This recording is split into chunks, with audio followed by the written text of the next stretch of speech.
നമസ്കാരം, സ്വാഗതം big ഫൈറ്റിലേക്ക്. Media വണ്ടെ എല്ലാ പ്രേക്ഷകർക്കും. നമ്മൾ ഇന്നിപ്പോൾ ഉള്ളത് തൃശ്ശൂർ ലോക്സഭാ മണ്ഡലത്തിന്റെ ഭാഗമായ ചാവക്കാടാണ്. അപ്പോൾ തൃശ്ശൂർ ലോക്സഭാ മണ്ഡലത്തിന്റെ പ്രത്യേകത നമുക്കറിയാവുന്ന ഒന്നാണ്. കേരളത്തിലെ ഏറ്റവും ശ്രദ്ധേയമായ പോരാട്ടം നടക്കുന്ന മണ്ഡലങ്ങളിൽ ഒന്നാണ് തൃശ്ശൂർ. ഇതൊരു ത്രികോണ പോരാട്ടം നടക്കുന്നുവെന്ന് ചിലർ അവകാശപ്പെടുന്നു. ഒരു ത്രികോണ പോരാട്ടവും ഇല്ല. രണ്ട് പ്രധാനപ്പെട്ട മുന്നണികൾ തമ്മിൽ മാത്രമേ പോരാട്ടമുള്ളൂ എന്ന് മറ്റു ചിലർ അവകാശപ്പെടുന്ന മണ്ഡലമാണ്. അതേസമയം രാജ്യശ്രദ്ധ കേന്ദ്രീകരിക്കുന്ന ഒരു മണ്ഡലം എന്ന പ്രത്യേകത കൂടി തൃശ്ശൂരുണ്ട്. കാരണം എന്താണ്, BJP അത്രമേൽ ഫോക്കസ് ചെയ്യുന്ന കേരളത്തിലെ ചുരുക്കം മണ്ഡലങ്ങളിലൊന്നാണ്, അല്ലെങ്കിൽ ഏറ്റവും അധികം ഫോക്കസ് ചെയ്യുന്ന മണ്ഡലങ്ങളിലൊന്നാണ് തൃശ്ശൂർ. പ്രധാനമന്ത്രി പലകുറി തൃശ്ശൂരിലേക്ക് വരികയും തൃശ്ശൂരിനെ മാത്രം ഫോക്കസ് ചെയ്തുകൊണ്ട് പ്രവർത്തിക്കുകയും ചെയ്യുന്നത് കാണുന്നുണ്ട്. ആ നിലയ്ക്ക് BJP സൗത്ത് ഇന്ത്യയിൽ ശ്രദ്ധിക്കുന്ന മണ്ഡലങ്ങൾ എന്ന പ്രത്യേകതയും സവിശേഷതയും ഇവിടെ ഉണ്ട്. പക്ഷേ തെരഞ്ഞെടുപ്പിന്റെ ഏറ്റവും അവസാന മൊമെന്റിലേക്ക് വരുമ്പോൾ തൃശ്ശൂരിൽ നമ്മൾ നേരത്തെ കണ്ട മത്സര ചിത്രമാണ് ഉള്ളത്. ഏതൊക്കെ തരത്തിലുള്ള ഫാക്ടേഴ്സ് ഇവിടെ ഘടകങ്ങൾ തൃശ്ശൂരിൽ ചർച്ചയാകുന്നു, ഏതൊക്കെ വിഷയങ്ങളിന്മേലാണ് ജനം ഇവിടെ വോട്ട് ചെയ്യാൻ തീരുമാനിച്ചിട്ടുള്ളത്, ഏതൊക്കെ സമവാക്യങ്ങൾ അവസാന മണിക്കൂർ രൂപപ്പെട്ടിട്ടുണ്ട് എന്നീ വിഷയങ്ങളെക്കുറിച്ച് സംസാരിക്കുകയാണ് നമ്മൾ ബിഗ് ഫൈറ്റിൽ. ഇന്ന് ചാവക്കാടാണ്. എൻ്റെ കൂടെ ഉള്ളത് NK അക്ബർ MLA CPIM-ൽ നിന്ന്, ശ്രീമതി സോയ കോൺഗ്രസ് നേതാവ്, പ്രിൻറ്റു മഹാദേവ് BJP പ്രതിനിധി എന്നിവരാണ്. ആദ്യം ശ്രീമതി സോയ, നമുക്ക് ഏറ്റവും എന്താ പറയുന്നത്, താരപ്പകിട്ടുള്ള മത്സരം നടക്കുന്ന മണ്ഡലം എന്ന് വേണമെങ്കിൽ പറയാവുന്ന ഒരു മണ്ഡലമാണ്. പക്ഷെ ഇവിടെ നമ്മൾ മൊത്തത്തിൽ നോക്കുമ്പോൾ ഈ ദൃശ്യത എന്ന് പറയുന്ന സംഗതി ഉണ്ടല്ലോ, ആരാണ് ഏറ്റവും എഡ്ജെടുത്ത് നിൽക്കുന്നത് എന്ന ഒരു ദൃശ്യത, അതിൽ നിങ്ങൾ കുറച്ചൊന്ന് വീക്കാണോ? പൊതുവെ കാണുന്നത് മറ്റ് സ്ഥാനാർത്ഥികളുടെ ചിത്രങ്ങളോ അവരുടെ ഒരു പളപളപ്പുമാണ്.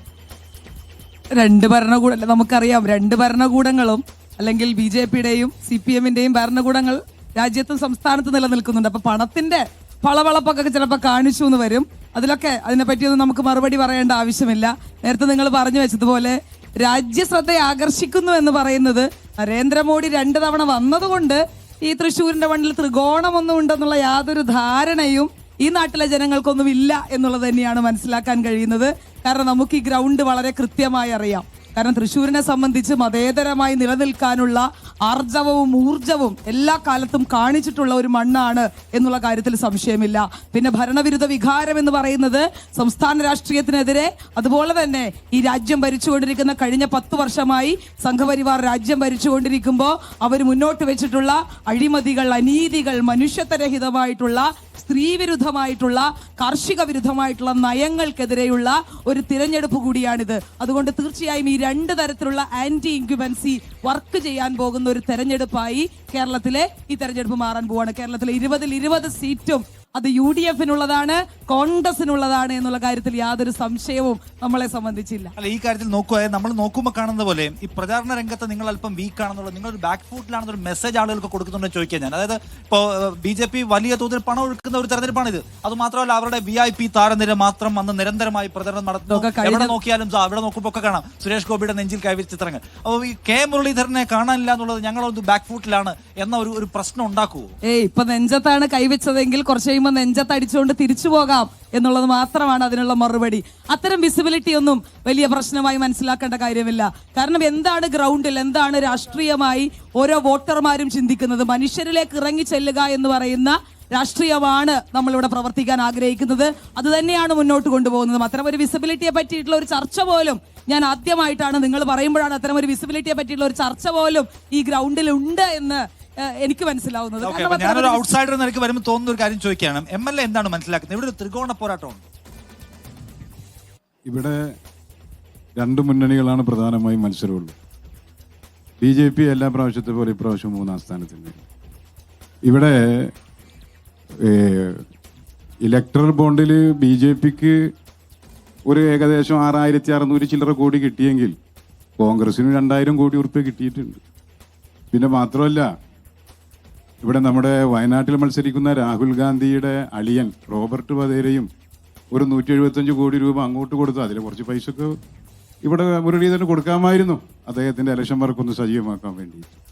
അപ്പോൾ ഇവിടെ നമ്മൾ കാണേണ്ടത്, തൃശ്ശൂർ പാർലമെന്റ് മണ്ഡലത്തിന്റെ ഞരമ്പും വരമ്പും അറിയുന്ന ആളാണ് സുനിൽകുമാർ.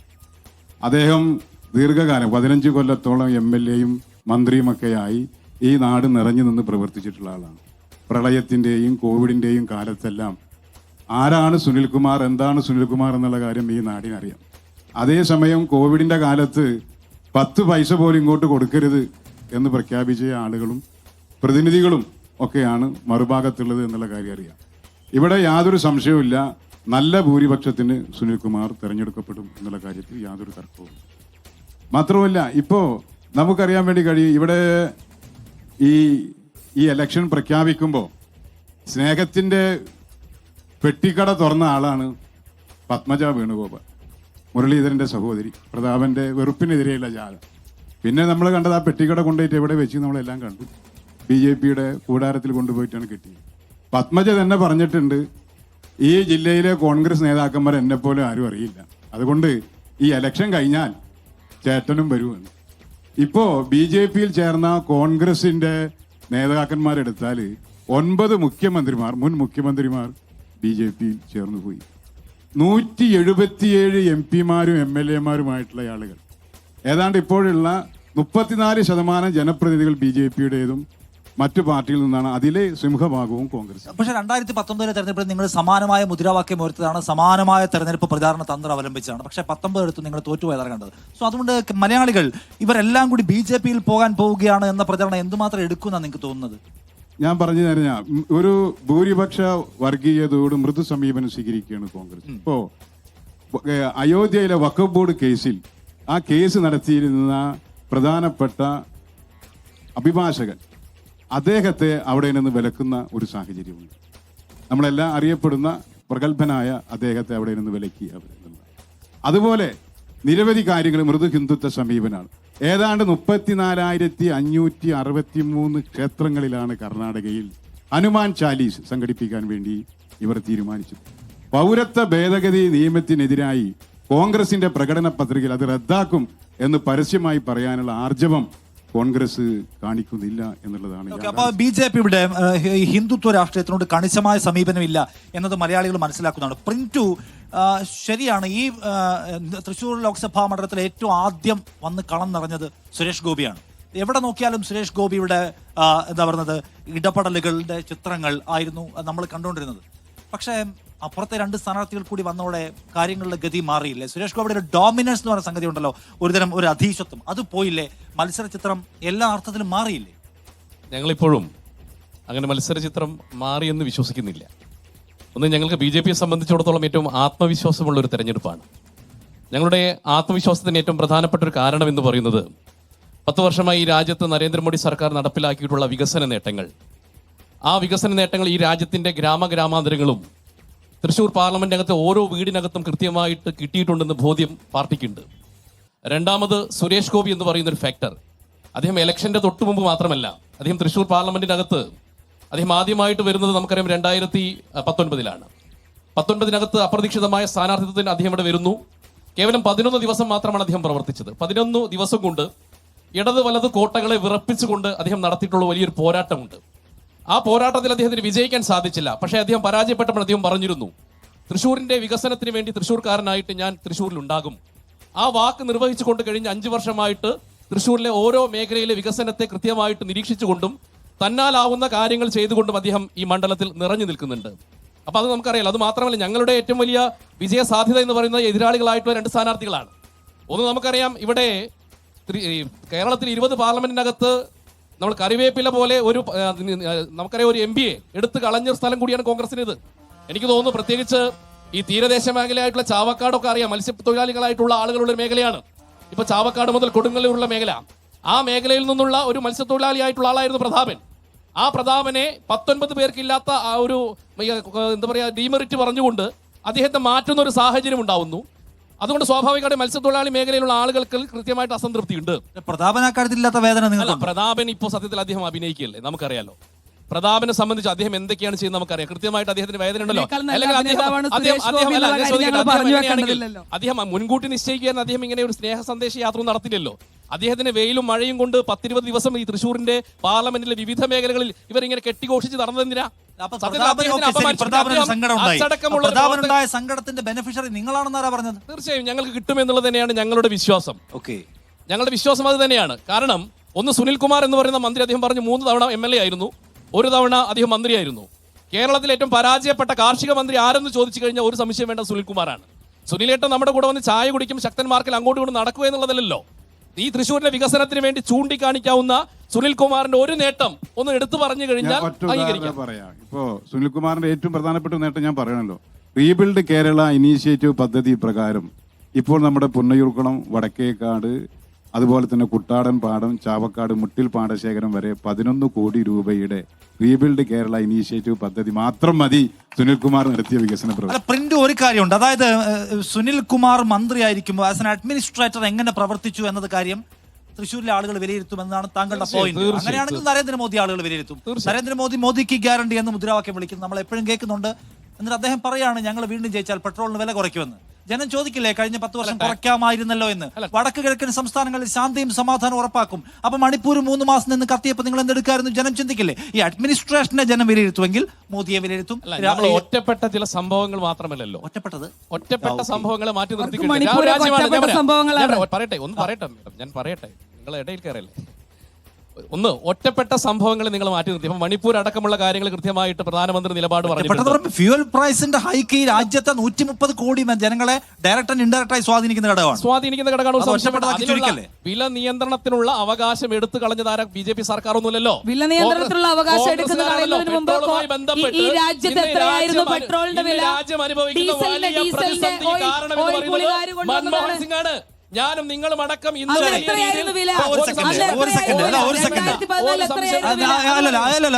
എന്താ ഒഴിവാക്കാത്തത്? 10 വർഷമായല്ലോ. ഞങ്ങളുണ്ടായിരുന്നപ്പോ എത്രയായിരുന്നു വില എന്ന് പറയൂ. എന്നിട്ട് അന്ന് 400 അന്നത്തെ കേന്ദ്ര നികുതി എക്സൈസ് ഡ്യൂട്ടി എത്രയാണ്, ഇപ്പോഴത്തെ എത്രയാണ്? ഇനി പോട്ടെ, എണ്ണ കമ്പനിയുടെ പ്രശ്നമാണെങ്കിൽ നിങ്ങൾ എന്താ മാറ്റാത്തത്? കുറച്ചല്ലോ, കുറച്ചതിന്റെ ഭാഗമായിട്ട് 120 രൂപ ഉണ്ടായിരുന്ന പെട്രോൾ ഇപ്പൊ എത്രയാ വില? 105.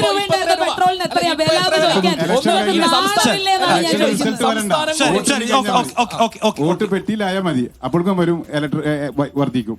300 ചില്ലാനം രൂപയുണ്ടായിരുന്ന പാചക ഗ്യാസ് 1100 ചില്ലാനം രൂപയായി. 50 രൂപയായി പെട്രോൾ ആക്കുന്നു പറഞ്ഞു.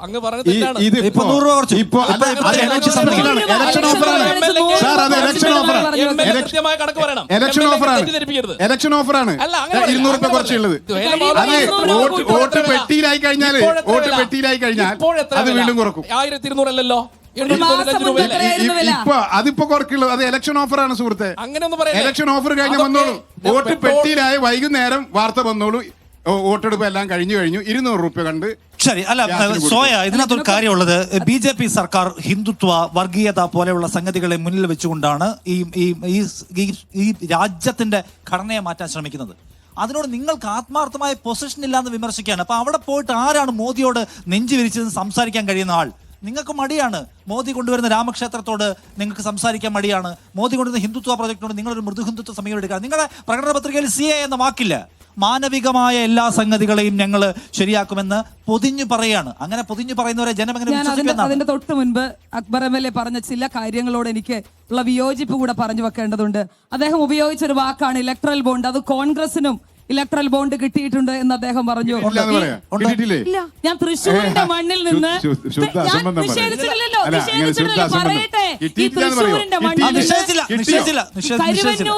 കരുവന്നൂർ പോലെയുള്ള ഒരു വലിയ ബാങ്ക് കൊള്ള നടത്തിയ ആളുകൾ ഇവിടെ വന്ന് ചാരിത്ര പ്രസംഗം നടത്തുന്നത് കേൾക്കുമ്പോ സങ്കടം തോന്നുന്നുണ്ട്. അതുകൊണ്ടാണ് പറഞ്ഞു പോയത്. അതിനുള്ള മറുപടി കൂടെ പറയണം. എത്ര മനുഷ്യർ കൊല്ലപ്പെട്ടു എന്നുള്ളതിന്റെ മറുപടി പറയണം. എത്ര മനുഷ്യർ ആത്മഹത്യയിലേക്ക് പോയി എന്നുള്ളതിന്റെ മറുപടി പറയണം. ഇപ്പോഴും പെൺകുട്ടികളുടെ കല്യാണം നടത്താൻ സാധിക്കാതെ, കുട്ടികളുടെ വിദ്യാഭ്യാസത്തിന് പണയമില്ലാതെ, എന്നിട്ട് ഇവരെ ഞാൻ പറഞ്ഞു ഇതിനെ കുറ്റപ്പെടുത്താനല്ല, ഇത് ആരാ പറയുന്നേ അത് നമ്മൾ മനസ്സിലാക്കണ്ടേ. ആരാ ഇതിനെ പറ്റിയൊക്കെ പറയുന്നത്? പിന്നെ കുറെ കാര്യങ്ങൾ കോൺഗ്രസിൽ എല്ലാവരും BJP-യിലേക്ക് പോകുന്നു. വിശ്വനാഥ മേനോൻ നായനാര് മന്ത്രിസഭയിലെ വൈദ്യുതി മന്ത്രി ആയിരുന്നല്ലോ അക്ബർ സാറേ. അതുപോലെ അൽഫോൻസ് കണ്ണന്താനം നിങ്ങളുടെ MLA ആയിരുന്നല്ലോ. ത്രിപുരയിലെ നിങ്ങളുടെ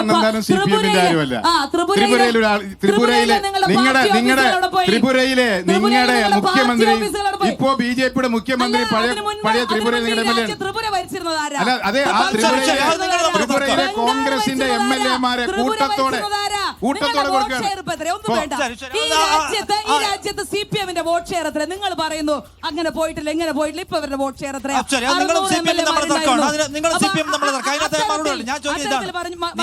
ഹിന്ദുത്വ രാഷ്ട്രീയത്തോടുള്ള നിങ്ങളുടെ പൊസിഷനിങ്ങിന്റെ അതും അദ്ദേഹം പറഞ്ഞു. അപ്പൊ കഴിഞ്ഞ ദിവസം നബീൽ നാസർ എന്ന് പറയുന്ന ഒരാൾ ഫേസ്ബുക്കിൽ പോസ്റ്റ് ഇട്ടു ഇലക്ട്രൽ ബോണ്ടിനെ കുറ്റം പറഞ്ഞ്. അപ്പൊ അതുമായി ബന്ധപ്പെട്ടൊരു കാര്യം കൂടെ പറഞ്ഞു വെക്കണം. നബീൽ നാസർ പോസ്റ്റ് ഇടുകയാണ് ഇലക്ട്രൽ ബോണ്ട് രാജ്യത്തിന് വലിയ അപകടകരമായ രീതിയിൽ ചെയ്തിട്ടുള്ള ഒരു കാര്യമാണെന്ന് പറഞ്ഞു വെക്കുമ്പോ പിണറായി വിജയന്റെ പോലീസ് കേസെടുക്കുക. എന്താ FIR-ൽ എഴുതി പിടിപ്പിച്ചിരിക്കുന്നത്? നരേന്ദ്രമോദിജിയുടെ സൽപ്പേരിന് കളങ്കപ്പെടുത്തി. ഇപ്പൊ സൽപ്പേര് കളങ്കപ്പെടുത്താതിരിക്കാൻ ശ്രദ്ധിക്കുന്ന ആളുകളാണ് ആര്? പിണറായി വിജയന്റെ ആഭ്യന്തരവും പിണറായി വിജയന്റെ പോലീസും. എന്നിട്ട് ഇവരാണ് സംഘപരിവാർ വിരുദ്ധതയെ പറ്റി നമുക്ക് ക്ലാസ് എടുക്കാൻ വരുന്നത്. അപ്പൊ ഇത്തരത്തിലുള്ള കാര്യങ്ങൾ അതായത് നരേന്ദ്രമോദിയുടെ സൽപ്പേരിന് കളങ്കം ഉണ്ടാക്കി തെരഞ്ഞെടുപ്പ് ഫലത്തെ സ്വാധീനിക്കാൻ ശ്രമിച്ചു എന്ന് വെച്ചാൽ BJP തോപ്പിക്കാൻ ശ്രമിച്ചതിന് FIR എടുക്കുക. 153 കലാപ കുറ്റമാണ്. ഏത് CPM PB അംഗം ഭരിക്കുന്ന കേരളത്തിൽ. ഞാൻ പറയട്ടെ സാധാരണ ഒരു പോലീസിന്റെ നടപടിക്രമങ്ങളെ സംബന്ധിച്ച് അറിയുന്ന ഒരു വക്കീലാണ് അവര്. അതെ സഭയെ ഇതിനെ തെറ്റിദ്ധരിപ്പിക്കാൻ വേണ്ടി ഒരാള് ഒരു പരാതി കൊടുത്ത് അയാളുടെ ഒരു മൊഴി കേൾക്കുന്നതിന്റെ അടിസ്ഥാനത്തിൽ അതിനെ സംബന്ധിച്ച് FIR എടുത്തു കഴിഞ്ഞാൽ അതിന്റെ അർത്ഥം അയാൾ സാധാരണ ഒരാള് പരാതി കൊടുത്താൽ ആ പരാതി നടപടിക്രമങ്ങളാണ്. അതിനെ സംബന്ധിച്ച് അനാവശ്യമായ കോലാഹലങ്ങൾ ഉണ്ടാക്കാൻ വേണ്ടി ശ്രമമാണ് ഞാൻ ഇവിടെ പറയാൻ വേണ്ടി ഉന്നയിക്കുന്നത്. ഒരു കാര്യം ചോദിക്കട്ടെ MLA, നമ്മൾ ഇവിടെ സംസാരിക്കുന്നുണ്ടല്ലോ, മോദിയെ വിമർശിക്കുന്നൊക്കെ ഉണ്ട്. അപ്പൊ കേസെടുക്കാൻ വകുപ്പുള്ള സംഗതിയാണ് ഈ നടക്കുന്നത്. അല്ല, നമ്മൾ കേസെടുക്കില്ല, സൊമോട്ടോ കേസ് എടുത്തതല്ല, പരാതിയുടെ അടിസ്ഥാനത്തിലാണ്. ആരായും കൊടുക്കുക സ്വാഭാവികമായിട്ട് അന്വേഷിക്കും. അന്വേഷിക്കുന്നതിന്റെ അർത്ഥം കേസെടുക്കുന്നില്ല. അന്വേഷിക്കുന്നതിന്റെ അടിസ്ഥാനം സ്വാഭാവിക. അത് നിങ്ങൾ തെറ്റായ രീതിയിൽ RSSനെതിരെ ഏറ്റവും ശക്തമായ പ്രതിഷേധവും പോരാട്ടവും സംഘടിപ്പിക്കുന്നത് CPIM ആണ്. അക്കാര്യത്തിൽ ആർക്കെങ്കിലും സംശയം വേണ്ട കാര്യമില്ല. CPM-ന്റെയും ഇടതുപക്ഷ ജനാധിപത്യ മുന്നണിയുടെയും അതിന്റെ ആത്മാർത്ഥത ആരും ചോദിക്കാൻ. ഈ രാജ്യത്ത് ഏറ്റവും ആദ്യമായി പൗരത്വ ഭേദഗതി നിയമത്തിനെതിരായി പ്രമേയം പാസാക്കിയ ഏക നിയമസഭ കേരള നിയമസഭയാണ്. പ്രഷറിലേക്ക് പോകുന്നതിന് മുമ്പ് നിങ്ങൾക്ക് കേരളത്തിൽ തെരഞ്ഞെടുപ്പ് വിജയം ഉണ്ടാക്കണമെങ്കിൽ സാധാരണ സമവാക്യങ്ങൾ പോരാ. ആ സമവാക്യം ഉണ്ടാക്കാനാണ് സുരേഷ് ഗോപി നിരന്തരമായി ശ്രമിക്കുന്നത്. അദ്ദേഹം മാതാവിന് കിരീടം വെക്കുന്നത്, ജയിച്ചാൽ 10 ലക്ഷത്തിന്റെ മഹനീയ കിരീടം കൊടുക്കും എന്ന് പറയുന്നത്. പക്ഷെ ദീപിക ദിനപത്രം പറയുന്നു ഈ രാജ്യത്തെ വിഷയം ജനാധിപത്യത്തിന്റെ തകർച്ചയാണ്, അഴിമതിക്കെതിരായ കുരിശുയുദ്ധമാണ്, അന്യമത വിരോധമാണ്. അത് ചർച്ച ചെയ്യപ്പെടേണ്ട, അതിന്റെ പേരിൽ വോട്ട് രേഖപ്പെടുത്തേണ്ട തെരഞ്ഞെടുപ്പാണ് എന്ന് കത്തോലിക്ക സഭ വ്യക്തത വരുത്തിയിരിക്കുകയാണ്. എന്ന് വെച്ചാൽ നിങ്ങളുടെ സമവാക്യ തന്ത്രങ്ങൾ കംപ്ലീറ്റ് പാളിയോ? അല്ല, ഞങ്ങളുടെ സമവാക്യ തന്ത്രങ്ങൾ കംപ്ലീറ്റ് ഒന്നും പാളിയിട്ടില്ല. ഞങ്ങളെ സംബന്ധിച്ചിടത്തോളം ഈ രാജ്യത്തെ ഹിന്ദുവിനെയും മുസൽമാനെയും ക്രിസ്ത്യാനിയെയും ഒരുമിച്ച് ചേർത്ത് പിടിച്ചുകൊണ്ട് ഭരണം നടത്തുന്ന പ്രധാനമന്ത്രിയാണ് ഇന്ത്യയുടെ പ്രധാനമന്ത്രി. അതുകൊണ്ട് സ്വാഭാവികമായിട്ട് ക്രൈസ്തവ സമൂഹം BJP-യുമായി അടുക്കുന്ന ഒരു സാഹചര്യം ഇന്ത്യ മഹാരാജ്യത്തുണ്ട്. നമുക്കറിയാം, കഴിഞ്ഞ ഡിസംബർ 25-ന് ഉണ്ണിയേശുവിന്റെ തിരുപ്പിറവി ദിനം ഇന്ത്യയുടെ പ്രധാനമന്ത്രി ചരിത്രത്തിൽ ആദ്യമായി സഭാ അധ്യക്ഷന്മാരെ വിളിച്ചുകൊണ്ട് അദ്ദേഹത്തിന്റെ വസതിയിൽ വിരുന്നു കൊടുക്കുകയും അതുമായി ബന്ധപ്പെട്ട് ക്രൈസ്തവ സഹോദരന്മാർ ഈ രാജ്യത്തിന് നൽകിയിട്ടുള്ള നേട്ടങ്ങളെ കുറിച്ച് അദ്ദേഹം പറയുന്നു. സ്വാഭാവികമായി അതിന്റെ പശ്ചാത്തലത്തിൽ വിരളി വീണ്ടുകൊണ്ട് ഈ കേരളത്തിലടക്കം വർഗീയ പ്രചരണം നടത്തുന്നതാണ് ഇവിടെ ഇടതു വലത് മുന്നണികൾ. ഒരു കാലഘട്ടത്തിൽ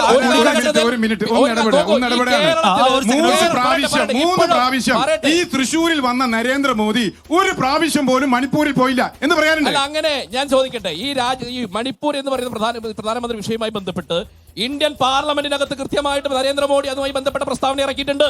കഴിഞ്ഞ ദിവസത്തെ പത്രസമ്മേളനത്തിൽ അദ്ദേഹം കൃത്യമായിട്ട് പറഞ്ഞിട്ടുണ്ട്. പിന്നെ നമ്മൾ മനസ്സിലാക്കേണ്ട കാര്യം, മണിപ്പൂരിന്റെ കലാപത്തിന്റെ ചരിത്രത്തിന് 100 വർഷത്തെ പാരമ്പര്യമുണ്ട്. അവിടെ മെക്തികളും കുംകികളും തമ്മിലുള്ള ഗോത്ര കലാപമാണ്. ആ കലാപം BJP ഭരിക്കുന്നതിനേക്കാൾ മുമ്പുണ്ട്. അതിനെ നിങ്ങൾ പാർശ്വവൽക്കരിച്ചുകൊണ്ട് ഈ രാജ്യത്തിലെ ഹിന്ദുവിനെയും ക്രിസ്ത്യാനിയെയും മുസൽമാനെയും തമ്മിൽ അടുപ്പിക്കാനുള്ള ഒരു തന്ത്രമായിട്ടാണ് നിങ്ങൾ മണിപ്പൂർ ഉപയോഗപ്പെടുന്നത്. അത് ഈ കേരളത്തിലെ ക്രിസ്ത്യാനിയും മുസ്ലിങ്ങളും തിരിച്ചറിയും. നിങ്ങൾക്ക് ബീഫിന്റെ പേര് പറഞ്ഞ് മുസ്ലിം സമുദായത്തെ പ്രക്ഷുബ്ധാവസ്ഥയിലേക്ക് കൊണ്ടുവരുന്നു, മണിപ്പൂരിന്റെ പേര് പറഞ്ഞുകൊണ്ട് ക്രൈസ്തവ സഹോദരന്മാരെ പ്രക്ഷുബ്ധാവസ്ഥയിലേക്ക് കൊണ്ടുവരുന്നു. ഈ ഇങ്ങനെ പരസ്പരം ഹിന്ദുവിനെയും മുസൽമാനെയും ക്രിസ്ത്യാനിയെയും തമ്മിലടുപ്പിച്ച് അതിൽ നിന്ന് വോട്ട് ബാങ്ക് രാഷ്ട്രീയം നടത്തുന്ന മുഖ്യമന്ത്രി നേതൃത്വം കൊടുത്ത് പോലീസ് സ്റ്റേഷനിൽ നിന്ന്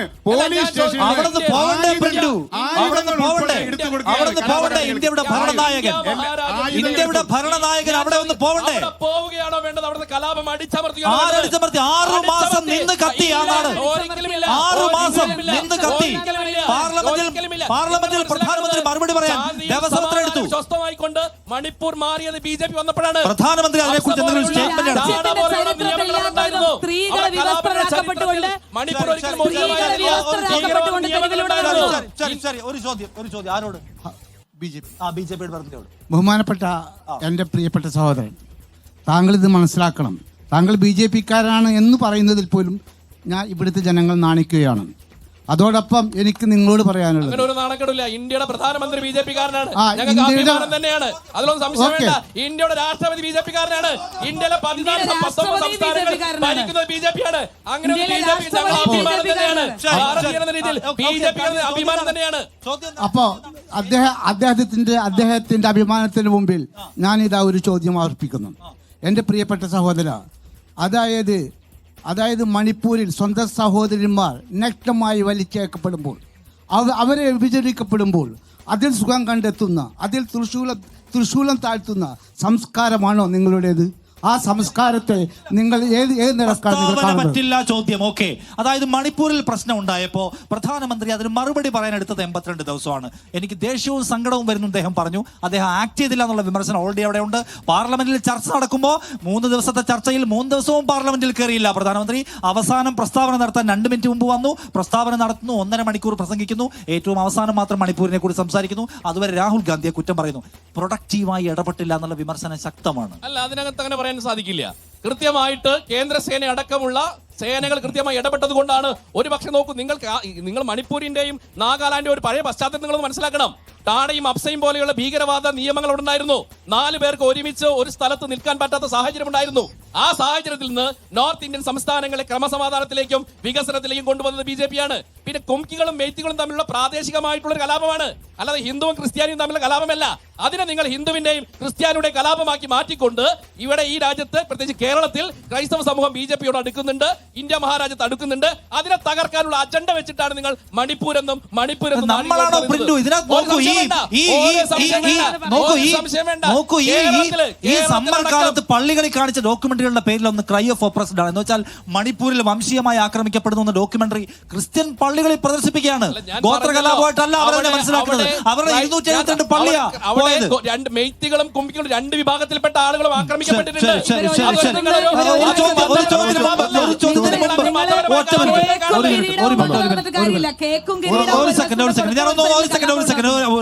ഒരു ബ്രേക്ക് എടുത്ത് ഒന്ന് വേഗം തിരിച്ചു. സ്വാഗതം ബിഗ് ഫൈറ്റിലേക്ക്. തത്സമയം നമ്മളിപ്പോൾ ഉള്ളത് ചാവക്കാടാണ്. തൃശൂർ ലോക്സഭാ മണ്ഡലത്തിലെ രാഷ്ട്രീയ സ്ഥിതിഗതികളെ കുറിച്ച് സംസാരിക്കായിരുന്നു.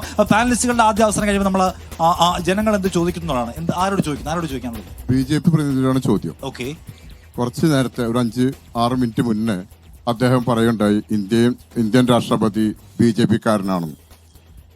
ആ ഇന്ത്യൻ രാഷ്ട്രപതി BJP-കാരിയാണ് എന്ന് പറഞ്ഞ BJP പ്രതിനിധിയുടെ ചോദ്യം, മണിപ്പൂർ വിഷയത്തിൽ നരേന്ദ്രമോദിയുടെ നിലപാട് എന്തായിരുന്നു?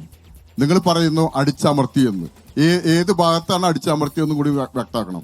നിങ്ങൾ അവിടെ കലാപം ഉരിഞ്ഞാടി ക്രിസ്ത്യൻ സമുദായത്തെ ഇല്ലാണ്ടാക്കിയത് 100 വർഷം മുന്നേ തുടങ്ങിയുള്ള കലാപമൊന്നല്ല.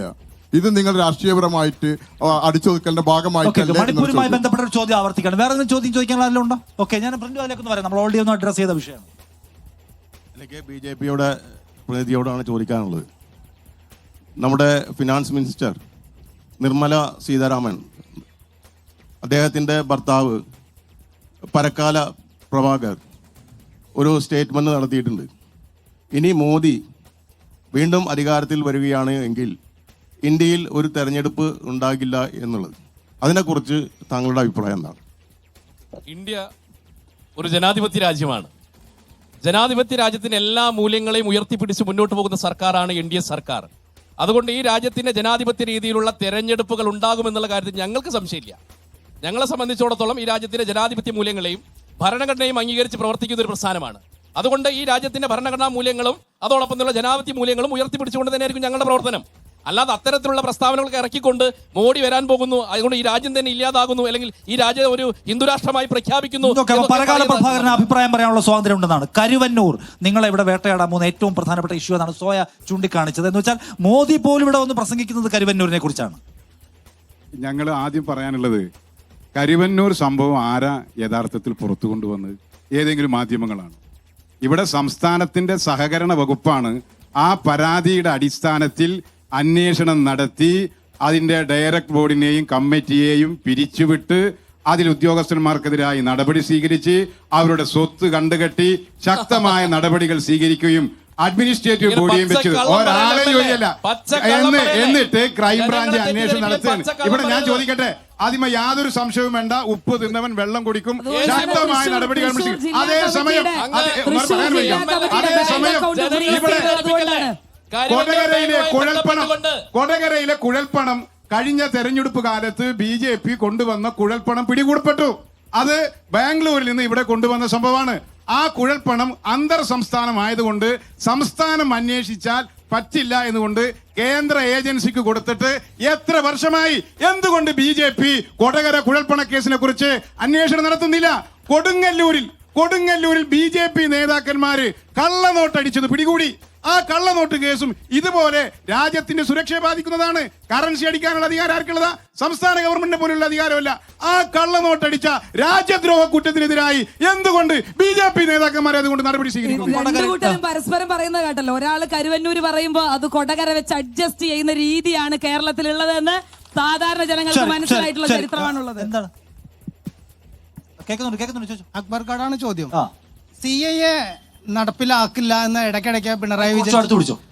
CAA കേരളത്തിൽ നടപ്പിലാക്കില്ല എന്ന് ഇടയ്ക്കിടയ്ക്ക് പറയുന്നുണ്ട്. യഥാർത്ഥത്തിൽ CAA നടപ്പിലാക്കിക്കൊണ്ട് ഇവിടുത്തെ ഒരു മുസ്ലിമോ ഒരു ക്രിസ്ത്യാനോ ഒന്നും ഇന്ത്യ വിട്ട് പോകേണ്ട ഒരു ഗതികേടും വരില്ല എന്നുള്ളത് ഞങ്ങളെ വരെയുള്ള ആൾക്കാർക്കൊക്കെ അറിയാവുന്ന കാര്യമാണ്. പക്ഷേ ഇന്ത്യൻ പാർലമെന്റ് പാസ്സാക്കിയ ഒരു നിയമം ഇവിടെ നടപ്പിലാക്കാൻ പറ്റില്ല എന്ന് പറയുന്നത്, അല്ലെങ്കിൽ ഞങ്ങൾ നടപ്പിലാക്കില്ല എന്ന് പറയുന്നത് ഇവിടുത്തെ ജനങ്ങളെ പറ്റിക്കലിന് തുല്യമല്ലേ? അതിനെന്താണ് ഒരു കാരണം പറയാനുള്ളത്? ഒരൊറ്റ കാര്യം കൂടി ചോദിച്ചു. ഇപ്പോൾ ഇലക്ട്രൽ ബോണ്ടുമായിട്ട് ബന്ധപ്പെട്ട കാര്യത്തിൽ CPM ഇവിടുത്തെ ഇലക്ട്രൽ ബോണ്ടൊന്നും വാങ്ങിയിട്ടില്ല എന്ന് വളരെ ഉച്ചത്തിൽ വിളിച്ചു പറയുന്നുണ്ട്. സാന്റിയാഗോ മാർട്ടിൻ DMK-ക്ക് കൊടുത്ത 900 കോടിയിൽ നിന്ന് 25 കോടി രൂപ CPM-ന് ഇവിടെ കിട്ടിയിട്ടുണ്ട്. അത് ഏത് രീതിയിലാണ് ഈ CPM-ന് ആ പണം കിട്ടിയത്? അതൊന്ന് വ്യക്തമാക്കിയാൽ നന്നായിരിക്കും. CPM ഇലക്ട്രൽ ബോണ്ട് വാങ്ങിച്ചിട്ടില്ല എന്ന് പറഞ്ഞാൽ വാങ്ങിച്ചിട്ടില്ല എന്നാണ്. അത് വേറെ കാര്യം. മറുപടി പറയണ്ടേ? CAA നിങ്ങൾ നടപ്പിലാക്കാന്ന് പറയുന്നത് കള്ളാണോ? ആദ്യം ഒന്ന് മറുപടി പറയട്ടെ. എന്തായാലും ഭാരതീയ ജനതാ പാർട്ടിയുടെ പേര് ബോണ്ട് ജനതാ പാർട്ടി എന്നാക്കി മാറ്റിയത്. എന്തായാലും സുൽത്താൻ ബത്തേരിയുടെ പേര് മാറ്റുന്ന സുധാകരൻ പറഞ്ഞിട്ടുണ്ടെങ്കിലും BJP-യുടെ പേര് എന്തായാലും ഇവരെല്ലാവരും ഞാൻ പറയട്ടെ. CAA-യുടെ കാര്യത്തിൽ ഒരു സംശയമില്ല. ഈ ചട്ടങ്ങൾക്കെതിരായി ഇത് നിയമപരമായി നിലനിൽക്കുമോ എന്നുള്ള കാര്യം ഇപ്പോൾ സുപ്രീം കോടതിയിൽ പരാതി കൊടുത്തിരിക്കുകയാണ്. സുപ്രീം കോടതി ഉൾപ്പെടെയുള്ള നമ്മുടെ രാജ്യത്തിന്റെ ഭരണഘടനയ്ക്ക് എതിരായി ഏത് പരമോന്നത സംവിധാനവും തീരുമാനമെടുത്താലും അത് ഭരണഘടനാ ബെഞ്ച് പരിശോധിക്കും. ഭരണഘടനയ്ക്കെതിരായിട്ടുള്ള കാര്യങ്ങളാണെങ്കിൽ റദ്ദാക്കും. പിന്നെ കേരളം എന്ന് പറഞ്ഞാൽ, ഇന്ത്യ എന്ന് പറഞ്ഞാല് വിവിധ സംസ്ഥാനങ്ങളുടെ യൂണിയനാണ്, അല്ലാണ്ട് യൂണിയന്റെ കീഴിലുള്ള സ്റ്റേറ്റ് അല്ല. ഇത് ഒരു ഫെഡറൽ സംവിധാനങ്ങൾ നിലനിൽക്കുന്നതാണ്. സംസ്ഥാനങ്ങൾക്കുള്ള സ്വയംഭരണ അധികാരങ്ങളും അവകാശങ്ങളുണ്ട്. അതെല്ലാം വെച്ചുകൊണ്ട് തന്നെയാണ് പറഞ്ഞത് CAA കേരളത്തിൽ നടപ്പിലാക്കി. കേൾക്കാം. ഹലോ, ഞാൻ ഗുരുവായൂർ മേൽപ്പാലവുമായി ബന്ധപ്പെട്ട് MLA-യോട് ഒരു വ്യക്തതയ്ക്ക് വേണ്ടിയുള്ള ചോദ്യമാണ് ചോദിക്കുന്നത്. ആ പാലത്തിന്റെ പൂർത്തീകരണ ഘട്ടത്തിൽ ഇന്നത്തെ NDA-യുടെ സ്ഥാനാർത്ഥി അവിടെ വന്നുകൊണ്ട് വലിയ വെല്ലുവിളിയൊക്കെ നടത്തുകയുണ്ടായി. ഇവിടുത്തെ ജനപ്രതിനിധികൾ ഈ പാലത്തിന് വേണ്ടി 1% പോലും പ്രവർത്തിച്ചിട്ടില്ല എന്ന രീതിയിലുള്ള ചില പ്രവർത്തനങ്ങളും അതുപോലെ തന്നെ എട്ടുകാലി മമ്മൂഞ്ഞിന്റെ ചില അവകാശവാദങ്ങളും അതുമായി ബന്ധപ്പെട്ടൊക്കെ നടത്തുകയുണ്ട്. അതിന്റെ ഒരു വ്യക്തത ഞാൻ MLA-യോട് ചോദിക്കും. മേൽപ്പാലം ഉണ്ടാക്കിയത് ആരാണ് എന്നാണ്. എന്താ അത്ര സംശയമുള്ളത്? ഗുരുവായൂർ മേൽപ്പാലം ഉൾപ്പെടെ കേരളത്തിലെ നിരവധി റെയിൽവേ മേൽപ്പാലങ്ങൾ കിഫ്ബി ഫണ്ട് ഉപയോഗപ്പെടുത്തി നിർമ്മാണം നടത്തിയിട്ടുള്ളതാണ്. അതിലാർക്കൊരു സംശയമുണ്ടോ? അത് യാതൊരു സംശയമില്ല. അദ്ദേഹം പറയും ഞാൻ അവിടെ ഇടപെട്ട് ഞാൻ ഇവിടെ. അതിനൊന്നും ഇപ്പൊ നമ്മൾ മറുപടി പറയണ്ട. ഈ നായ മൂത്രമൊഴിക്കുന്നിടത്തൊക്കെ പുണ്യം തെളിക്കാൻ പറ്റും. ശരി. എൻ്റെ ചോദ്യം ബഹുമാനപ്പെട്ട MLA-യോടാണ്. നമ്മുടെ പൗരത്വ പ്രക്ഷോഭവുമായി ബന്ധപ്പെട്ടുകൊണ്ട് രാജ്യത്ത് വളരെയധികം പ്രക്ഷോഭങ്ങൾ നടന്നു. അത്തരത്തിലുള്ള പ്രക്ഷോഭങ്ങൾ നമ്മുടെ കേരളത്തിൽ നടക്കുകയുണ്ടായി. കേരളത്തിൽ ഈ നിയമം നടപ്പിലാക്കില്ല എന്ന് പറയുമ്പോൾ തന്നെ ആ പ്രക്ഷോഭത്തിൻ്റെ പേരിലുള്ള കേസുകൾ പിൻവലിക്കുമെന്ന് പറയുമ്പോഴും ആ കേസുകൾ ഇന്ന് നിലനിൽക്കുന്നു. മാത്രമല്ല, കഴിഞ്ഞ മാസം നിയമം നിലവിൽ വന്നപ്പോൾ തൃശ്ശൂർ നടന്ന ഒരു പരിപാടിയിൽ ബഹുമാനപ്പെട്ട സിറ്റിംഗ് MLA ബാലചന്ദ്രൻ അടക്കം അതേപോലെ തന്നെ UDF പ്രതിനിധി പങ്കെടുത്ത് കൊണ്ട് നടക്കുന്ന പരിപാടിക്കെതിരെ പോലീസ് കേസെടുത്തിരിക്കുന്നു. ഈ വിഷയവുമായി ബന്ധപ്പെട്ടുകൊണ്ട് തന്നെ LDF-ന്റെയും UDF-ന്റെയും ഒരുപാട് മാസ് പരിപാടികൾ ഇവിടെ നടന്നു. അതിനെതിരെ ഒന്നും ഇല്ലാത്ത കേസാണ് തൃശ്ശൂർ നടന്ന ഈ പരിപാടിക്ക് കേസെടുത്തിരിക്കുന്നത്. ഇത് ആരെ തൃപ്തിപ്പെടുത്താനാണ് എന്നുള്ളത് അറിഞ്ഞാൽ കൊള്ളാം. ശരി. CAA-യുടെ ചട്ടങ്ങൾ വന്നപ്പോൾ നടന്ന സമരങ്ങൾക്കെതിരെ എല്ലാം നിങ്ങൾ കേസെടുത്തു എന്നാണ്. ചട്ടങ്ങൾ വന്നപ്പോഴല്ല, ചട്ടങ്ങൾക്ക് മുമ്പ് അല്ല, ചട്ടങ്ങൾ വന്നപ്പോൾ നടന്ന ഞാനത് പറയാൻ അനുവദിക്ക്. ഒരു ജനാധിപത്യ സംവിധാനമല്ലേ ഇവിടെ. പൗരത്വ ഭേദഗതി നിയമത്തിനെതിരായി വന്നിട്ടുള്ള എല്ലാ കേസുകളും സർക്കാർ പിൻവലിച്ചിട്ടുണ്ട്. ഇനി അതിൽ ചില കേസുകൾ എന്ന് പറഞ്ഞാൽ അക്രമാസക്തമായ സമരങ്ങൾ ഉണ്ടാവും. ആ കേസുകളിൽ നമുക്ക് ശുപാർശ ചെയ്യാനേ പറ്റൂ. അത് കോടതിയാണ് ആ കേസ്. കോടതി ഇപ്പൊ എന്റെ പേരിൽ കേസുണ്ട്, സർക്കാർ തീരുമാനിച്ചില്ല, അത് റിക്വസ്റ്റ് കൊടുക്കാനേ പറ്റുള്ളൂ. അതിലെ ഡിസിസീവ് പവർ വക്കീലിന് അറിയാം, അതിലെ ഡിസിസീവ് പവർ കോടതിക്കാണ്. അതല്ലാത്ത എല്ലാ കേസുകളും പിൻവലിച്ചിട്ടുണ്ട്. സിഎയുടെ സമരകാലത്ത് കേരളത്തിൽ അക്രമാസക്തമായ സമരം ഉണ്ടായത് താങ്കളുടെ ഓർമ്മ എന്താണ്? ചില സമരങ്ങളിൽ എവിടെയെങ്കിലും ഉണ്ടായത് ഒരു അല്ല, example ചില ഓർമ്മ? അത് ഞങ്ങളല്ലല്ലോ തീരുമാനിക്കേണ്ടത്. ഞങ്ങളുടെ പോലീസ് അത് തീരുമാനിക്കും. അതായത് പോലീസിന്റെ വകുപ്പും കേസും. വയലന്റ് സമരങ്ങൾ പോലീസിന്റെ വകുപ്പും വയലന്റ് കേസും. സമരങ്ങൾ ഉണ്ടായാൽ അത്തരം കേസുകൾ ഇവിടെ ജാഥ നടത്തിയാൽ കേസെടുക്കാനുള്ള നിയമം ഉണ്ടാക്കിയത് ഞങ്ങളല്ല. ജാഥ നടത്തിയാൽ കേസെടുക്കണമെന്ന് തീരുമാനിച്ചത് കോൺഗ്രസ് ഇന്ത്യ ഭരിക്കുന്ന കാലത്ത് ഉണ്ടാക്കിയ നിയമമാണ്. അതുപോലെ തന്നെ അത്തരം കേസുകളിൽ നിരവധി കേസുകൾ ഇപ്പോ പൗരത്വ ഭേദഗതിയുമായി ബന്ധപ്പെട്ട് വന്നിട്ടുള്ള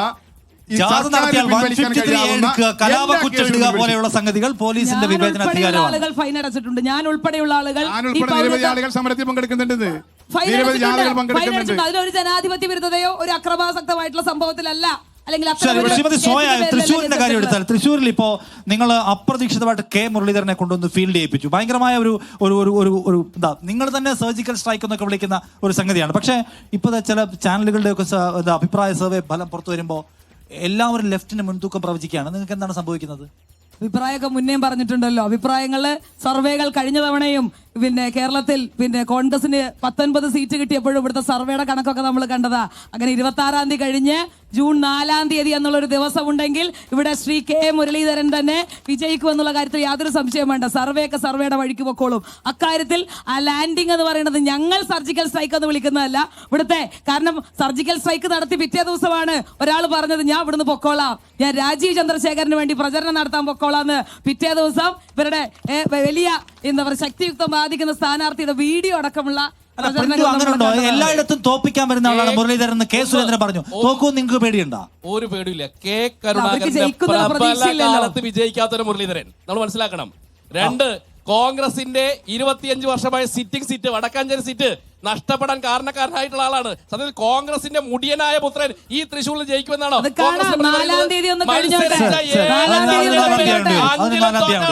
സുരേഷ് ഗോപിക്ക് ഇനിയും ബിഗ് സ്ക്രീനുകൾ ബാക്കിയുണ്ട്. ഇനിയും ബിഗ് സ്ക്രീനുകൾ ബാക്കിയുണ്ട്. അപ്പൊ അത് അങ്ങനെ വഴിക്ക് പോട്ടെ.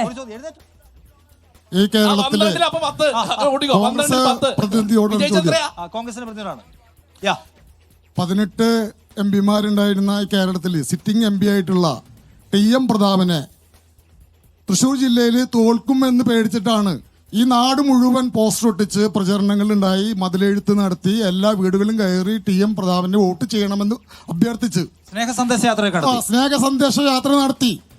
2 പ്രാവശ്യം മന്ത്രിയായിട്ട് വടക്കാഞ്ചേരിയിൽ തോറ്റ മുരളീധരൻ, 96-ല് VV രാഘവനോട് തോറ്റ മുരളീധരൻ ഇന്ന് ജയിച്ചു കഴിഞ്ഞാൽ, ഇവിടുന്ന് ജയിച്ചു കഴിഞ്ഞാൽ BJPക്ക് ഏറ്റവും കൂടുതൽ പർച്ചേസ് ചെയ്യാവുന്ന വില കുറഞ്ഞ ഒരു ഉൽപ്പന്നമായിട്ടാണ് ഇന്ത്യയിലെ കോൺഗ്രസ് മാറിയത്. അതൊരു സ്റ്റേറ്റ്മെന്റ് ആണ്. ഓക്കേ, ഇതിനകത്ത് ചോദ്യം ഇതാണ്. നിങ്ങൾ എന്തിനാണ് TM പ്രതാപനെ റീപ്ലേസ് ചെയ്തത്? എന്തിനാണ്? അതാണ് ചോദ്യം. പ്രസ്താവന എടുത്തല്ലേ? പ്രസ്താവനയില്ല. ഓക്കെ, ചോദ്യം കഴിഞ്ഞു. കോൺഗ്രസ് ഒരു മിനിറ്റ് കോൺഗ്രസിൽ നിന്ന് ഈ UDF സ്ഥാനാർത്ഥിയായിട്ട് കെ മുരളീധരൻ ജയിച്ചു കഴിഞ്ഞാൽ നാളെ BJP 100% പർച്ചേസ് ചെയ്യാൻ സാധ്യതയുള്ള ഒരു സ്ഥാനാർത്ഥിയാണ് കെ മുരളീധരൻ. അത് താങ്കളുടെ ഒരു സ്റ്റേറ്റ്മെന്റ് ആണ്. ആദ്യത്തെ ചോദ്യത്തിനുള്ള മറുപടി എന്താണ്? അതെന്ത് സംഭവം? എന്തിനാണ് നിങ്ങൾ TN പ്രതാപനെ പോലെ ഒരു വലിയ നേതാവിനെ മാറ്റിയതെന്നാണ്? ഇത് പാർട്ടിയുടെ UDFന്റെ ഔദ്യോഗികമായിട്ടുള്ള തീരുമാനമാണ്. ഇന്ത്യൻ നാഷണൽ കോൺഗ്രസ്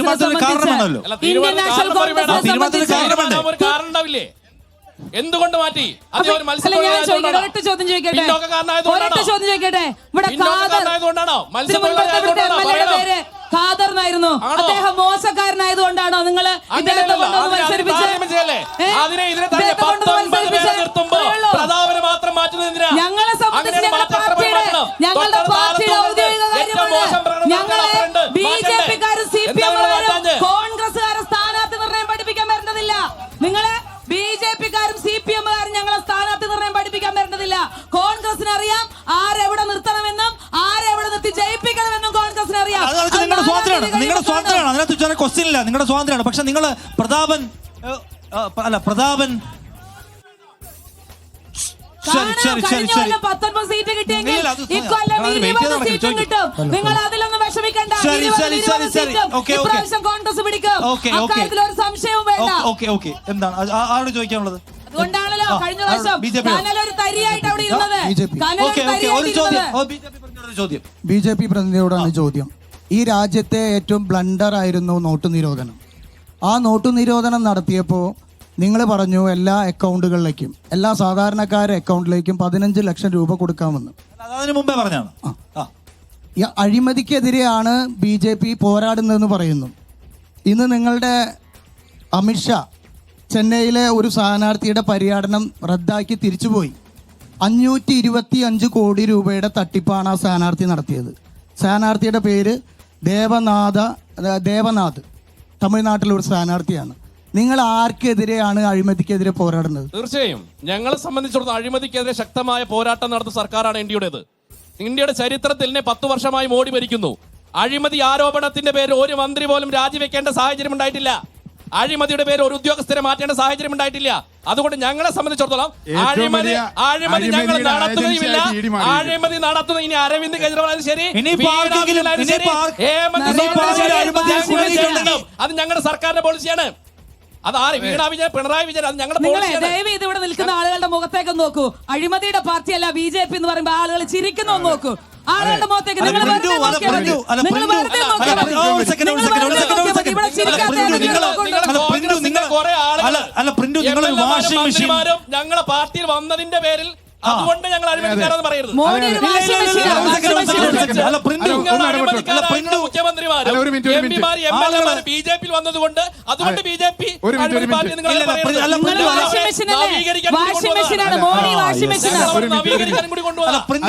നിങ്ങളെ എല്ലാവരും ഈ വാഷിംഗ് മെഷീൻ പാർട്ടി എന്ന് വിളിക്കുന്നത് എന്തിനാണ്? വാഷിംഗ് മെഷീൻ പാർട്ടി എന്ന് പറയുന്നത്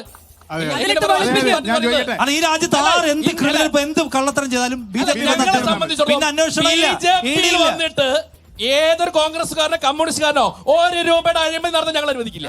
അത് ഞങ്ങളുടെ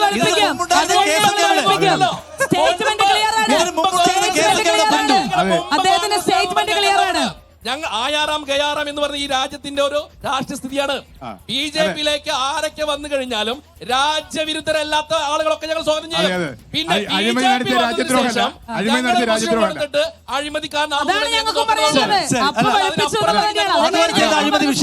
അതുവരെ ചെയ്ത അഴിമതി ഒന്നും വിഷയമല്ല. BJP വന്നതിന് ശേഷം ഞങ്ങൾ സമ്മതിക്കില്ല. അതുവരെ നിങ്ങൾക്ക് എന്തു ആവാം. പിന്നെ BJPയിൽ ചേർന്നാൽ പിന്നെ അന്വേഷണം ഇല്ല, ഒന്നുമില്ല. ED ഇല്ല, CBI, NIA ഒന്നുമില്ല. എവരിതിങ് എന്ന് പറഞ്ഞാൽ ഇപ്പോ ഇലക്ഷൻ ഡ്യൂട്ടിയാണ്, അല്ലാണ്ട് എൻഫോഴ്സ്മെന്റ് ഡയറക്ടറേറ്റ് അല്ല. BJPയുടെ ഇലക്ഷൻ ഡ്യൂട്ടിയുടെ സംവിധാനം. ഹേമന്ത് ബിശ്വ ശർമ്മ ആസാമിന്റെ മുഖ്യമന്ത്രി, ഹേമന്ത് ബിശ്വ ശർമ്മ കോൺഗ്രസ് ആയിരുന്നു. ED വന്നു, BJP ചേർന്നു, പോയി. സുവേന്ദു അധികാരി, ദിഗംബർ കമ്മത്ത്, സുവേന്ദു അധികാരി പാർലമെന്ററി പാർട്ടി അധ്യക്ഷനാണ് ബംഗാളിൽ. ഇപ്പൊ ദിഗംബർ ശാരദാ ചിട്ടി തട്ടിപ്പ് വലിയ കക്ഷിയായിരുന്നു. നിങ്ങൾക്ക് പ്രേമ കണ്ടു. ഹിമന്ത ബിശ്വ ശർമ്മ നിങ്ങളുടെ ബംഗാൾ അസം മുഖ്യമന്ത്രി. അയാൾ ലോക കള്ളനാണെന്ന് മുദ്രാവാക്യം വിളിച്ചാണ് നിങ്ങൾ. രാഷ്ട്രീയ പാർട്ടിയാണ് സമയത്ത് അശോക് ചവാൻ പ്രതിപക്ഷം നിൽക്കുന്ന സമയത്ത് ഇപ്പൊ പിണറായി വിജയനെ സംബന്ധിച്ചോളം നോക്കട്ടെ. ഇന്ന് അദ്ദേഹം ഏറ്റവും സമയത്ത് ഈ പിണറായി വിജയൻ അഴിമതിക്കാരനായിട്ടുള്ള പിന്തുണ ഞങ്ങൾക്ക് വേണ്ട എന്ന് പറയാനുള്ള ചങ്കൂറ്റം കോൺഗ്രസ്സുകാർക്ക്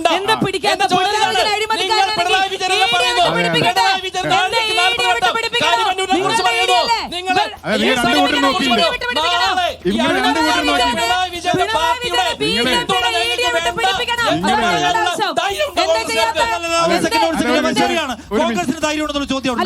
നിങ്ങൾ പ്രധാനമന്ത്രി 4 തവണ വന്നപ്പോഴും കരുവനെ കുറിച്ച് പ്രസംഗിക്കുന്നു, സ്വർണ്ണക്കടത്തിനെ കുറിച്ച് പ്രസംഗിക്കുന്നു. എന്താ നിങ്ങൾ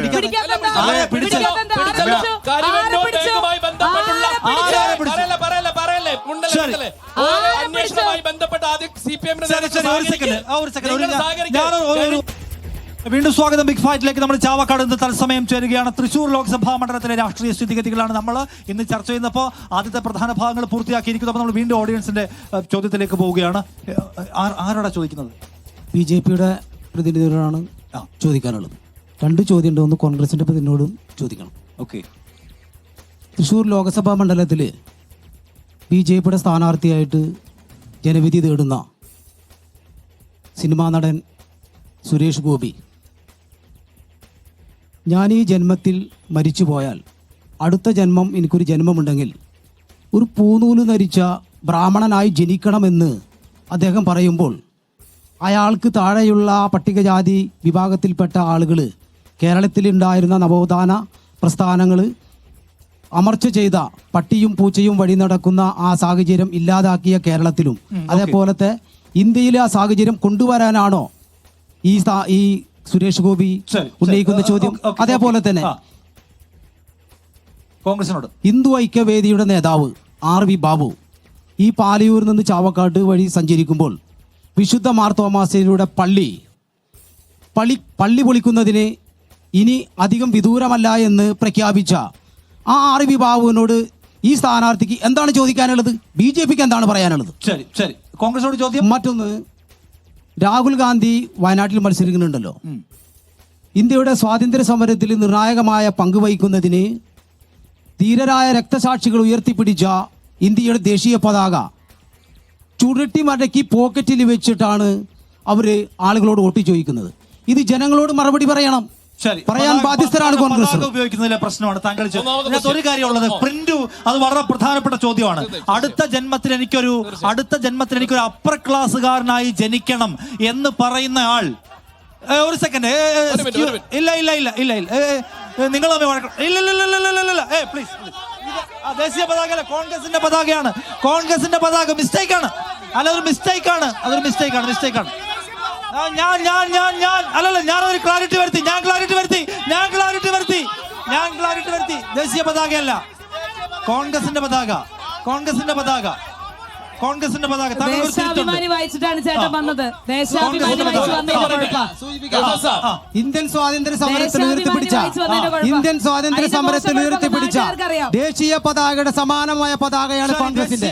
ആ കോൺഗ്രസിന്റെ പതാക അത് ക്ലിയർ ആണ്. നമ്മൾ അതിൽ വഴക്കുണ്ടാക്കില്ല. മനസ്സിലായി? ക്ലാരിറ്റി വന്നു.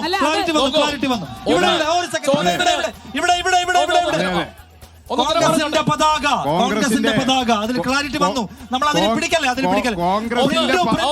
അടുത്ത തവണ ജനിക്കുമ്പോ അപ്പർ ക്ലാസ്സുകാരനായി ജനിക്കണം എന്ന് പറയുന്ന ആളാണോ കടലോളം നന്മയുള്ള ജനനായകൻ?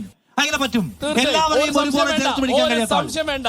അദ്ദേഹം പറഞ്ഞ കാര്യത്തിൽ നിങ്ങൾ വ്യക്തത വരുത്തണം. അദ്ദേഹം പറയുന്നതാണ്, ഉടുതുണിക്കും മറുതുണിയില്ലാതെ രാവും പകലും ശാന്തി ചെയ്യുന്ന ഇവിടത്തെ അധസ്ഥിതി ഇന്ന് സത്യത്തിൽ അധസ്ഥി വിഭാഗത്തിൽപ്പെട്ട ആളുകൾ ബ്രാഹ്മണ സമുദായത്തിൽപ്പെട്ട ആൾക്കാരാണ്. അദ്ദേഹം പറഞ്ഞത്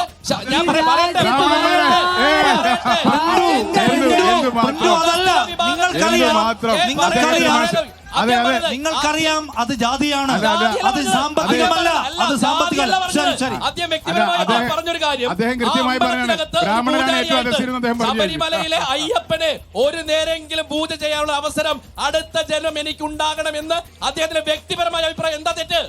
വ്യക്തിപരമായ അഭിപ്രായമാണ് അദ്ദേഹം പറഞ്ഞത്. അദ്ദേഹം പറഞ്ഞ സവർണ ഫ്യൂഡൽ മാടമ്പിയെ മാർത്താണ്ഡവർമ്മ ജനിക്കുന്നല്ല അദ്ദേഹം പറഞ്ഞത്.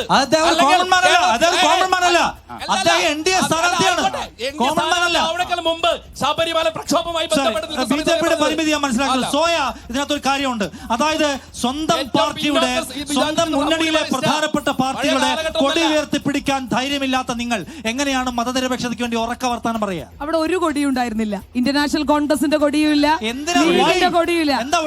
ആ ചേട്ടൻ പറഞ്ഞൊരു കാര്യം, കോൺഗ്രസിന്റെ കൊടി പോലെ തന്നെയാണ് ഇന്ത്യയുടെ ദേശീയ പതാക എന്ന് പറയുന്നത്. അത് നല്ലൊരു സ്റ്റേറ്റ്മെന്റ് ആണ് ചേട്ടാ. ഈ രാജ്യത്തെ ഉണ്ടാക്കിയെടുത്തത് കോൺഗ്രസ് ആണ് എന്ന് CPM പറഞ്ഞു വെക്കുന്നതിന്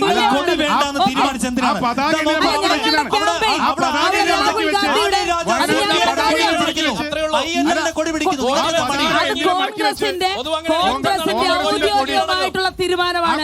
അവിടെ ഒരു കൊടിയും ഞങ്ങൾ ഉപയോഗിച്ചിട്ടില്ല. ഞങ്ങൾ രാഹുൽ ഗാന്ധിയുടെ പടം ഉപയോഗിക്കുന്നു. ഞങ്ങൾ രാഹുൽ ഗാന്ധിയുടെ പടം ഉപയോഗിക്കുന്നു. ഞങ്ങൾ മറ്റു തരത്തിലുള്ള ക്യാമ്പയിൻ. അത് കോൺഗ്രസിന് തെരഞ്ഞെടുപ്പ് നടത്തണമെന്ന് ഞങ്ങൾ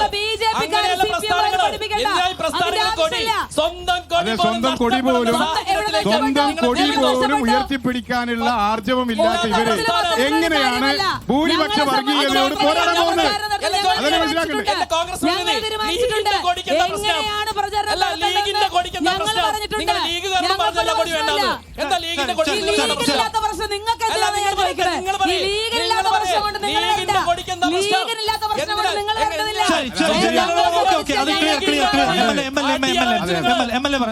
അതായത് കോൺഗ്രസിന്റെ കൊടി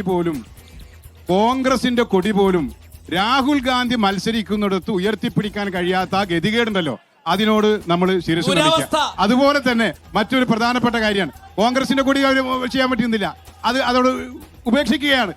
ഇത് തന്നെയാണ് പല സ്ഥലങ്ങളിലും കോൺഗ്രസിന് നിവർന്നു നിന്നുകൊണ്ട് ഈ വർഗീയതക്കെതിരായി സംസാരിക്കാൻ കഴിയുന്നില്ല. മരപ്പട്ടി ചിഹ്നം കിട്ടാൻ വേണ്ടി മത്സരിക്കുന്ന ആളുകളാണ് കോൺഗ്രസിന്റെ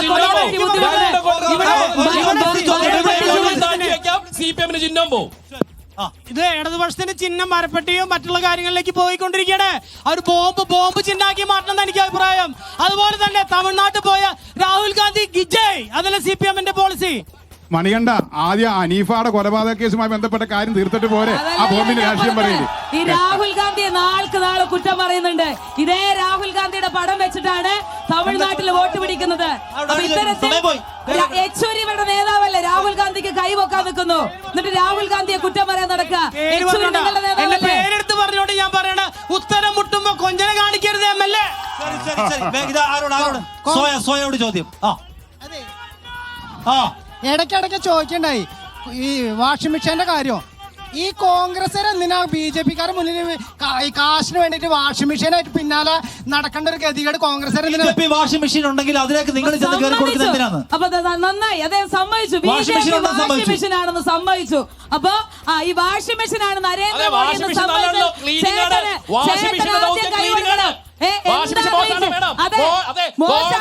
അടക്കമുള്ള ആളുകളെ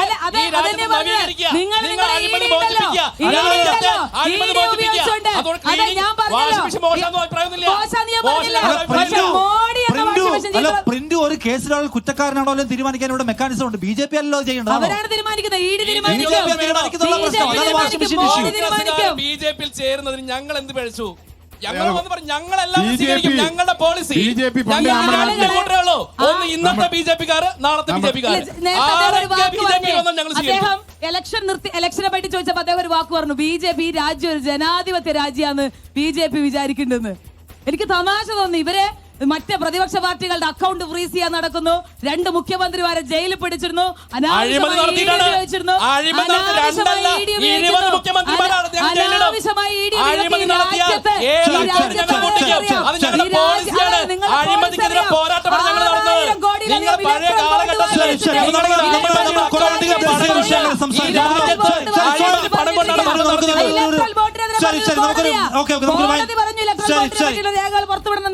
ശരിയാണ്. ഇലക്ട്രൽ ബോണ്ട് ഭരണഘടനാ വിരുദ്ധമാണെന്ന് പറഞ്ഞു. നമുക്കൊരു വൈൻഡ് അപ്പ് ടേക്കിലേക്ക് പോകാം. എന്താണ് ഫൈനലി അവസാനമായിട്ട് നിങ്ങളുടെ ഒരു ഗ്രൗണ്ട് റിയാലിറ്റി വെച്ചിട്ടുള്ള പ്രതീക്ഷ?